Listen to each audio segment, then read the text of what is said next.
크리스마스가 다가오면서 주변에 아름다운 트림이며 조명들 그리고 멋진 분위기들이 주변에 곳곳에 이렇게 수놓아져 있는 것을 다들 볼 수 있을 겁니다.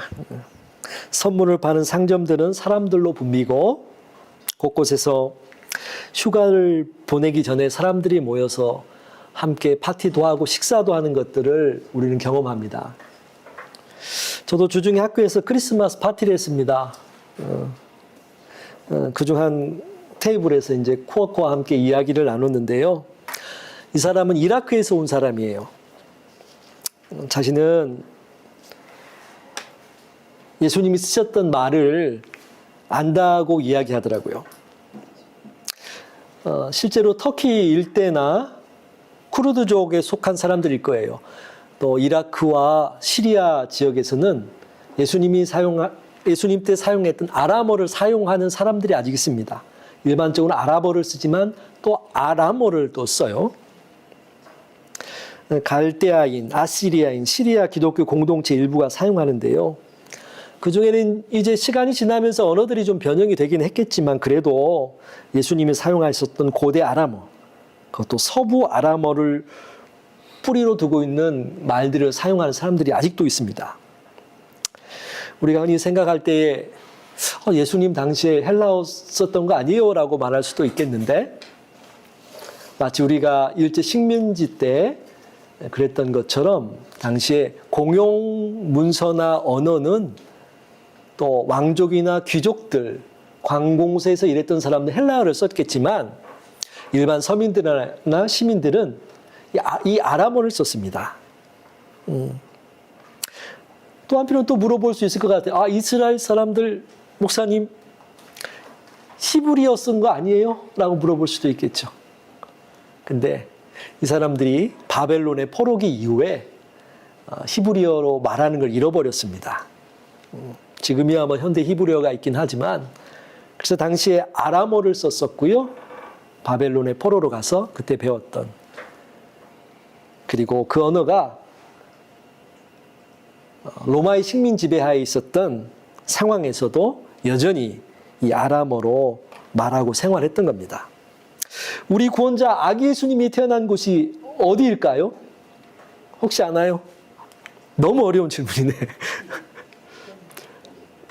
네네, 매들 이렇게 말씀하시는데 베들레헴이죠, 베들레헴. 근데 이 예수님이 자라신 곳이 어딜까요? 갈릴리, 나사렛이잖아요. 그래 아람어 중에서도 서부 아람어, 저기 중동 지역에서 서쪽이잖아요. 그리고 갈릴리 아람어를 쓰셨어요. 오늘날로 치면 한국의 서울에서 쓰는 말을 우리가 공용어, 표준어라고 우리가 본다면 저기 목포나 여수, 부산에서 쓰는 사투리 같은 그런 언어를 쓰신 거죠. 고기잡이 하는 시골 어촌, 그곳에서 언어를 쓰셨어요. 물론 어촌이라고 해도 바다는 아니었고요. 호수가 하도 크다 보니까 사람들이 바다라고 그렇게 이야기를 했습니다. 억양이 거칠고 발음이 소박하고 시골 사투리로 사람들이 인식을 했어요. 이 땅에 오셨던 예수님이 사용하신 언어가 바로 그런 언어였습니다. 마태복음 26장 73절 우리 한번 읽어볼까요? 시작! 곁에 있었던 사람들이 나와 베드로에게 이르되 너도 진실로 그 도당이라 너를 표명한다 하거든. 예수님이 잡히시고 나서 이제 베드로가 그 옆에 있다가 이제 걸린 거죠. 그 말소리, 목소리, 억양 때문에. 예수님은 왕궁 성전의 언어가 아니라 식민지 백성의 언어, 그것도 시골 사투리 삶의 언어를 쓰셨어요. 이것은 예수님의 사회적인 위치를 우리로 하여금 엿볼 수 있게 해줍니다. 예수님은 사투리, 시장, 그리고 길의 언어로 말씀하셨어요. 노동자로서 목 쓰셨던 예수님의 언어, 그렇게 말씀하셨고 그렇게 살아가셨습니다. 하나님이셨던 그분이 인간의 삶 가운데로 들어오신 거예요. 그것도 식민지 지배를 받고 고통당하는 백성의 가난한 목수의 아들로 이 땅에 오셨습니다. 몇 년 전에 사람들의 말만 듣다가 그 사과 팜, 애플 팜이 있는 아보츠포드에 간 적이 있어요. 몇 해 전에. 드디어 사과 유픽 농장에 갔는데 다양한 종류의 사과들이 있더라고요. 농장도 너무 커요. 크고. 나무는 그렇게 근데 크지는 않은데 많은 사과들이 막 열려 있어요. 먹음직스럽게. 그리고 종류도 너무 다양하고. 그래서 얼마 이렇게 좀 따가지고 먹기도 하고 따기도 하고 그래서 결제하려고 줄을 서는데 사람들이 너무 많아가지고 그냥 서성이며 있다가 보니까 주스도 팔고 호박도 팔고 뭐 작은 여러 가지 장식품들도 팔더라고요. 그런데 한쪽 구석 보니까 축사가 있는 거예요. 그것도 이제 개방을 해가지고 손님들한테 이렇게 보여주려고 한 거죠. 그래서 축사에 들어가 봤어요. 근데 냄새가 장난이 아니더라고요. 제 아내는 잠깐 들어왔다 바로 나갔어요. 너무 고약해가지고. 거기 들어가니까 말들을 이용해 곡식을 빻는 그런 도구들도 있고 말 외에 다른 구조물들로 다른 짐승들도 있게 해놨더라고요. 근데 사람들이 많으니까 놀라고 위험해서 그럴까봐 그랬는지 말은 없고 이제 염소하고 닭들 조금 있었는데 손님들이 왔다고 나름대로 치우고 깨끗이 정돈을 했는데도 그 정도였어요. 비위 상하는 그 냄새들이 막 진동을 하는 곳. 그런데 예수님 당시 마구간은 어땠을까요? 더욱이 그때가 겨울이었는데 말과 양의 똥 냄새 그것이 아마 진동을 했을 거예요. 이것저것 성한 곳이 없이 지저분하게 짝이 없을 것입니다. 좀 이런 말하기 그렇지만 온갖 세균과 기생충 벌레들이 막 있었을 거예요.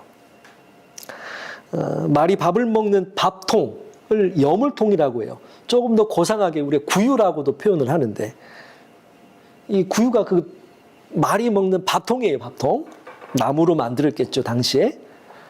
그곳은 어땠을까요? 구유하면 멋지고 고상해 보이지만 그 안에 먹다 남은 찌꺼기들이 나무 틈 사이에 막 있었을 거예요. 그리고 냄새도 났을 거예요. 짐승의 혀로 그 구유를 핥았을 거예요. 예수님이 바로 그런 곳에 태어나서 누워 계셨던 거예요. 물론 천으로 이렇게 위를 덮었겠지만 그런 곳에 태어나서 오신 거예요. 신이신 하나님의 무형의 하나님의 이 유형의 형태로 그렇게 낮고 천한 곳에서 태어나셔서 오셨어요. 지저분한 곳에서. 뿐만 아니라 예수님은 낮고 낮은 모습으로 오셨습니다. 홀로 있으면 아무것도 할 수 없어요. 여러분 어린아이 아시죠? 곧 있으면 뭐 내년에 한 소리가 우리 청년이 애를 갖겠는데 갓 태어난 아이 혼자 어떻게 본인을 보호할 수 있어요? 부모의 도움이 없이는 살 수 없죠. 혼자 먹을 수도 없어요. 혼자 자신을 보호할 수도 없어요. 혼자 자신의 옷을 입을 수도 없어요. 걷지도 먹지도 못해요. 홀로 며칠을 버티기가 힘든 그런 나약한 존재. 근데 예수님은 그런 존재로 오신 거예요. 하나님이신 그분이 육체의 제한성을 가진 존재로 이 땅에 오신 거예요.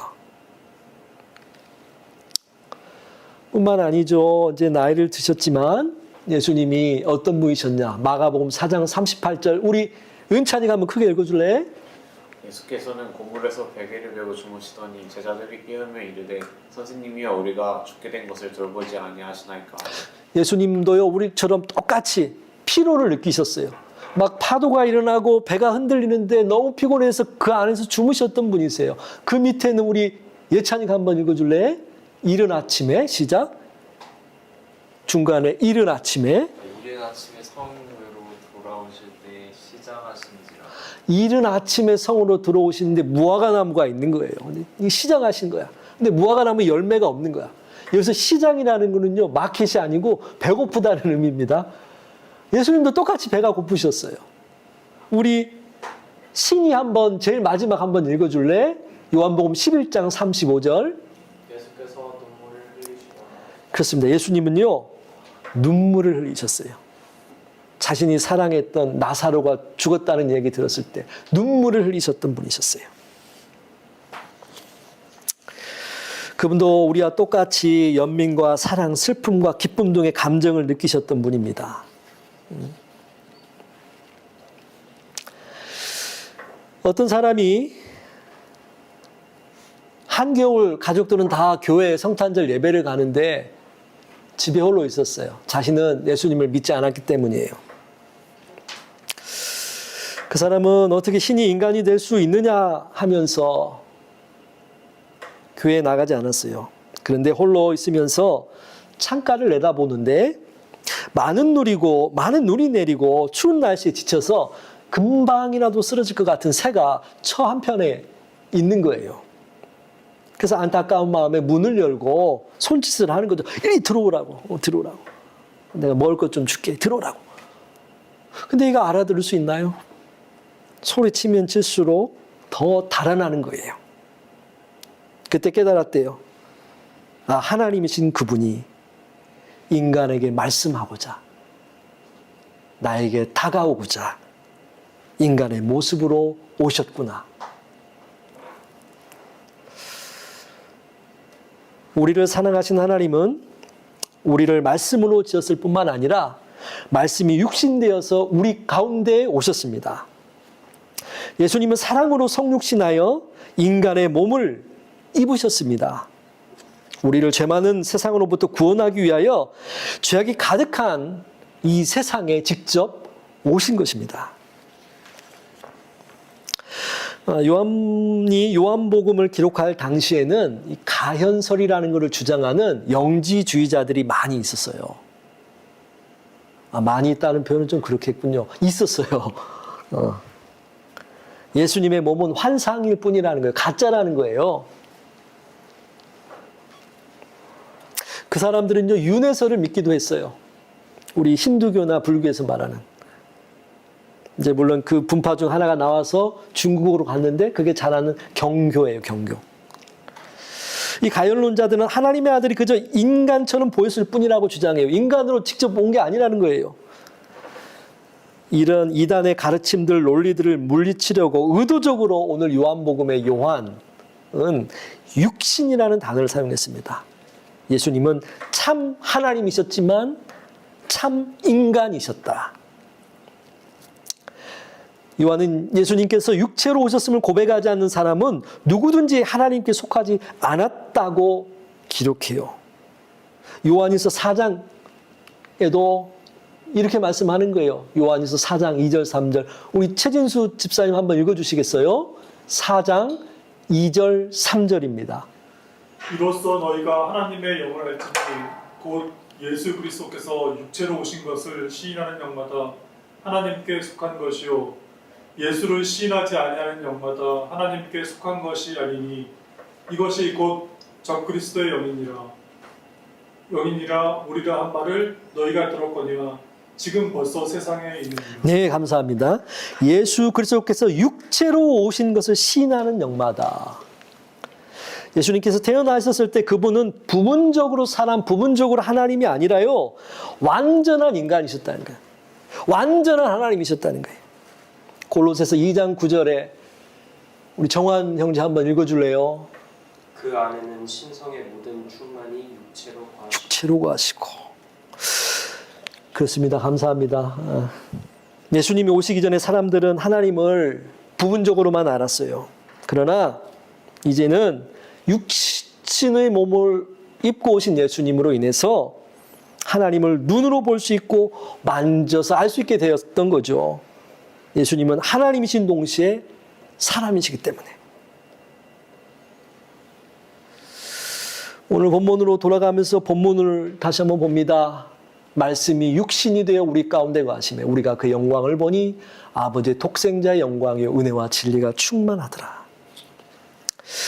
여기서 한 부분만을 조금 더 깊게 설명하고 오늘 이제 말씀을 마무리하려고 합니다. 우리 가운데 거하심에. 이 거하다는 말은요, 헬라어로 장막을, 이 단어 헬라어는 장막을 치다 혹은 천막을 치다라는 의미를 갖고 있다고 해요. 장막을 치다, 성막을 치다, 천막을 치다. 구약에 익숙한 당시 사람들에게는 이 말이 어떻게 들렸겠어요? 구약의 장막, 성막을 쉽게 떠올리게 했을 것 같아요. 예수님은 하나님의 새로운 장막이셨습니다. 하나님께서는 인간으로 오셔서 사람들 가운데 거하셨습니다. 하나님은 사람들을 만나려고 오셨습니다. 그리고 예수님을 통해 우리는 하나님을 만나러 나갈 수 있습니다. 제가 2000년도 초에 중국에 단기 선교를 갔던 적이 있어요. 내몽고 지역에 가는데 그 가다가 일정이 좀 바뀌어가지고 그 시골 마을로 들어갔었는데요. 그곳에 가정교회라고 할 수 있는 곳에 가서 한 3일 정도 있었어요. 근데 그 사람들이 시골이라 그런지 단속이 이렇게 심하지 않고요. 거기서는 되게 뜨겁게 신앙생활을 하더라고요. 집에서 모여서 예배를 드리는데 뭐 2시간을 찬양을 하더라고요. 막 큰 소리로 박수 치면서. 그리고 말씀을 듣는데 왜 이렇게 길게 하시는지. 그래도 막 계속 사람들이 무릎 꿇고 말씀을 듣고 있어요. 이제 저도 사람이다 보니까 먹고 자고 또 예배 드리고 그러다가 화장실에 갈 때가 왔어요. 찾아왔어요. 근데 화장실은 집 안에 있지 않고 저기 멀리 밖에 그 밭 가운데 있더라고요. 집 밖에 그 움막 같은 곳인데 우리 한국에서는 푸세식 화장실이라고 하죠. 여기 캐나다에도 그런 비슷한 게 있죠. 캠핑장 가면 수세식이 아니고 그냥 떨어지는 그 안에 고여 있는. 근데 그렇게 깔끔하지 않죠. 더 열악하죠. 땅을 그냥 밑에를 팠어요. 나무를 괴가지고 옆에 사람들 다리만 놓을 곳 두고 양옆에 기둥을 세워가지고 천으로 덮고 위에 비 바람 막을 수 있도록 그렇게 했죠. 그런데 앞은 뻥 뚫렸어요. 문이 없어. 쫙 보이는 거예요. 그래서 이를 보는데 그래 볼 수 있죠 뭐 그런 거. 근데 중요한 건 한참 이를 보고 있는데 어디서 나타난 그 하얀 벌레들이 꿈틀꿈틀 올라오기 시작하는 거예요. 귀엽고 이쁘면 말을 안 해요. 엄지손가락만한 큰 그런 구더기들이 꿈틀꿈틀 올라와서 신발 주변으로 막 모이는 거예요. 와, 참. 그랬어요. 좀 힘들었어요. 참 불편했어요. 근데 그러면서도 곰곰이 생각해 봤어요. 하나님이신 예수님, 그분은 우리를 구원하시기 위해 이 벌레만 또 못한 나를 위해 이 땅에 오셨다는 거죠.